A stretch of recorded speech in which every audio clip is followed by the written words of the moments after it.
You are looking at Julian's pronunciation guide, where we look at how to pronounce better some of the most mispronounced words in the world, like this other curious word. But how do you say what you're looking for today?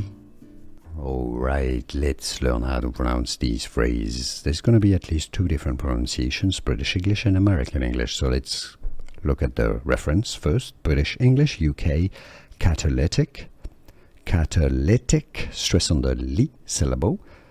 Catalytic converter. Converter. Catalytic converter. Now the American English pronunciation, how they say it in the US, United States.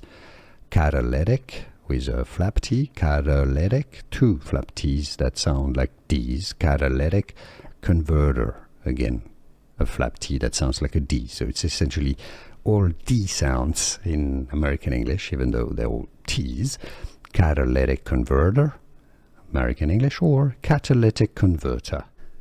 Here are more videos on how to pronounce more confusing words and names too many mispronounced. Like this video if you found it useful. I appreciate your support. I'll see you soon and thanks for watching.